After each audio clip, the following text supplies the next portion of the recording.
திண்டுக்கல் மாவட்டம் அகரம் கிராமம் சுக்கம்பட்டி ஸ்ரீ வாஸ்தீஸ்வர சாமி திருக்கோவிலில் ஸ்ரீ அர்த்தநாரீஸ்வர ஆலய மகா கும்பாபிஷேக விழா மாசி மாதம் 10ஆம் நாள் பிப்ரவரி 22ஆம் தேதி ஞாயிற்றுக்கிழமை காலை 8 மணிக்கு மேல் 9 மணிக்குள் நடைபெறுகிறது. அனைவரும் வருக, இறையருள் பெருக என அழைக்கும் திருப்பணி கமிட்டியினர். நான் கைலை மலையான இந்த இடத்துல முதல்ல பிரதிஷ்டை பண்ணினேன். அதுக்கு ஒரு மண்டபம் கட்டலான்னு சொல்லி நான் ஏற்பாடு பண்ணி மண்டபம் கட்டும்போது தான் எனக்கு அர்த்தநாரீஸ்வரரையும் சேர்த்து இங்கே பிரதிஷ்டை பண்ணணும். ஏன்னா இந்த பக்கம் அர்த்தநாரீஸ்வரர் இல்லை அப்படிங்கிறது தெரிய வரும் பொழுது நான் ஏற்கனவே வாஸ்தீஸ்வரருக்கு ஒரு பக்கம் சேலையும் ஒரு பக்கம் வேட்டியும் வச்சு அவரை அர்த்தநாரீஸ்வரராகவே வழிபட்டுக்கிட்டே வந்தேன். அப்படி வரும்போது சரி இப்படி செய்கிறமே, ஏன் உண்மையான அர்த்தநாரீஸ்வரரவே பிரதிஷ்டை பண்ணிடலாம் அப்படின்னு நினச்சி நான் சபதிகிட்ட சொல்லி அர்த்தநாரீஸ்வரரை செய்ய சொல்லி கொண்டு வந்து வச்சுருக்கேன். அதை இந்த ஆலயத்தில் பிரதிஷ்டை பண்ணி எல்லா மக்களும் அவரை வழிபாடு செஞ்சு சிவசக்தியினுடைய அருளை பெற்று வளமோடு வாழ்கிறதுக்காக இந்த ஏற்பாடுகளை பண்ணிக்கிட்டு இருக்கேன். இதில் பார்த்தீங்கன்னா அம்பாள் இருப்பாங்க. அம்பாளுடைய மடியில் சிவலிங்கம் இருக்கும், அதுக்கு கீழே ஆவுடை இருக்கும், ஆவுடைக்கு கீழே தான் அம்பாளுடைய பாதமே இருக்கும். மற்ற இடத்துல சிவன் இருப்பார், ஒரு பக்கம் அம்பாலும் ஒரு பக்கம் சிவனும் ஆணுருவமும் பெண்ணுருவமா இருக்கும். இந்த ஸ்தலத்தில் அம்பாளுடைய திருமேனியில் மார்பு பகுதியில் அந்த லிங்கம் இருக்கும். இது 12 ராசிகளுக்குரிய அதிதேவதைகளை நம்ம 4 மூலையிலையும் 3 தேவதைகளாக நாங்கள் வச்சுருக்கோம். இந்த கட்டடக்கலை தொன்மையானது, பழமையானது. பழங்காலத்தில் இருக்கிற மாதிரி டூம் வடிவம் கொடுத்து அதவே ஒரு சிவலிங்கமாக ஒரு ஆவுடையாக நினச்சி இந்த கலையை நாங்கள் பண்ணியிருக்கோம் சாமி. இது வேறு எங்கேயுமே கிடையாது. இந்த சுக்காம்பட்டின்ற கிராமத்தில் தான் இறைவன் இப்படி அருள் பாவிக்கிறாரு.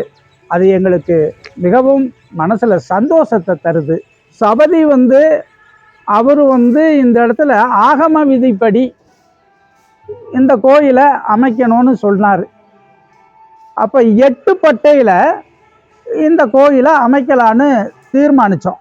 அர்த்தநாரீஸ்வரர் அப்படின்னாலே சிவனும் சக்தியும் சேர்ந்ததை போல ஒரு கணவனும் மனைவியும் இல்லற வாழ்க்கையில் பிரியாமல் இருக்கிறதுக்கும் பிரிஞ்சவங்க சேர்றதுக்கும் இந்த அர்த்தநாரீஸ்வரரை வணங்கும்போது அதுக்கு மிகுந்த பலன் உண்டாகும். அதனால தான் நான் மனசுக்குள்ள இன்னைக்கு திருமணம் நடக்கக்கூடிய தம்பதிகளெல்லாம் ஏதோ ஒரு வகையில் மனசில் சஞ்சலப்பட்டு 2 பேருமே பிரிஞ்சு போயிடுறாங்க. அப்படி பிரியாமல் இருக்கிறதுக்காகத்தான் இந்த அர்த்தநாரீஸ்வரருடைய ஆலயத்தைவே நாங்கள் கட்டுறோம்.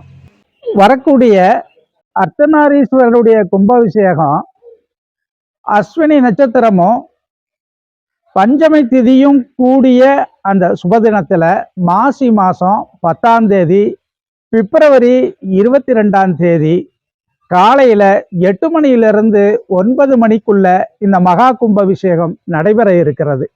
இந்த மகா கும்பாபிஷேகத்துக்கு எல்லோரையும் நான் அன்பு கூர்ந்து அழைக்கின்றேன். எல்லோரும் இந்த அர்த்தநாரீஸ்வரருடைய ஆலயத்தில் அருள் பெற்று செல்லுமாறு அனைவரையும் மீண்டும் ஒரு முறை அன்போடு அழைக்கின்றேன். திருச்சிற்றம்பலம் போற்றி. கும்பாபிஷேகம் நடத்தி கொடுத்து வேண்டிய விஷயங்களை அவங்கள் வாழ்க்கையில் கிடைக்க வேண்டிய எல்லா விஷயங்களும் கிடைக்கும். கட்டாயம் முக்கியமாக இது சாயரட்சையில் இறைவன் பிரதோஷ வேலையை சிவன் சக்தி சேர நேர்ந்தான் பிரதோஷ வேலை என்பார்கள். இது பூர்ணமாக இங்கே அமைய பெற்றதால் நல்ல தியானமும் நல்ல ஒழுக்கமும் நல்ல நெறியும் நல்ல சிந்தனை மேன்மையும் கிடைத்து கொடுத்து பிறந்த பயன் அடைவதற்கு இந்த கோயில் கட்டாயம் உறுதுணையாக இருக்கும். ஆக மக்கள் தங்களால் முடிந்த அளவுக்கு இந்த கோயிலுக்கு பிரார்த்தனை நிறைவேற்றி தன்னுடைய கொடுக்கப்பட்ட ஜென்மாவை அந்த பிறப்பை நல்லபடியாக பயன்படுத்தி மேல் நோக்கி வளர்வதற்கு இந்த கோயில் உறுதுணையாக இருக்கும். நன்றி, வணக்கம்.